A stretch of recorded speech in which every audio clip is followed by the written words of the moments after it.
Hey guys, hope you're having a good night. This is a quick tutorial on how to move a pattern keeper file, especially one that you have already started progress on, from a tablet that no longer can connect to the internet over to a new one that can connect to the internet. This one has been broken for the last couple of days. I bought this one off of Amazon. It was about $100. Came with a case, really great deal. I'll link it down below if you're interested. Um, so this is basically how you do it.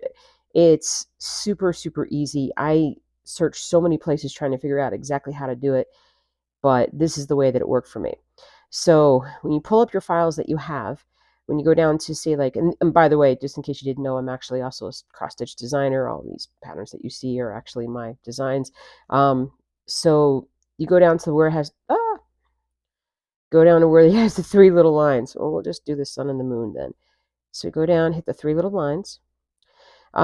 This is where I was getting messed up. I was trying to export progress as a progress file, which just was not working because the tablet just didn't recognize it, and I just couldn't get it to transfer. Instead, I just exported the PDF, which is still the same. I mean, trust me, it's going to be the same. So it's ready to go. I hit save here.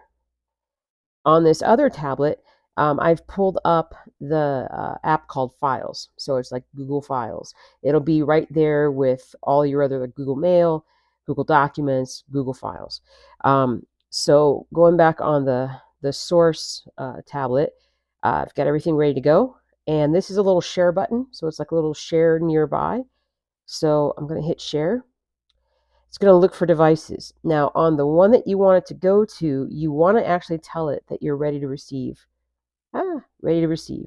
Ready to receive is Julie's tablet. Hey, it's connected to Julie's tablet. We're going to click to start the connection over here. It's sharing. It makes you accept it. You accept it. Keep this file. Of course I want to keep this file.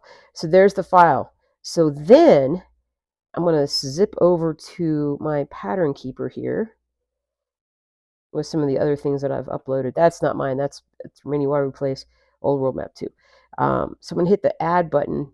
Can't quite see it. The add button down here. PDF file is what I want to select. And this will go directly to, again, like my files. It might even be my my Google Drive. I couldn't quite figure out. I'm pretty sure it's like where my Google Drive stuff is. So I just went to downloads, things that have been downloaded into the device. It's the last one here. So I click on the sun and the moon. It's importing, reading, loading, processing. I had a 235-page file that I had done only like 10 pages on, but I really did not want to go through and mark my progress again. So when I actually got this to work, I was so excited. All right, now you may be a little nervous. It's an input thread numbers. Input thread numbers. Get in there. Now, all right. So mine is really simple because it's just 310.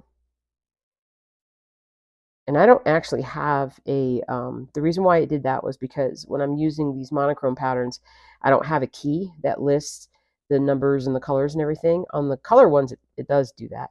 But save, boom, there it is. And let me zoom out here. So you can actually see where my progress is. This is set up so that the highlighted stitching is done in black so far. You could zoom in and actually see the unstitched parts. So that's how you do it.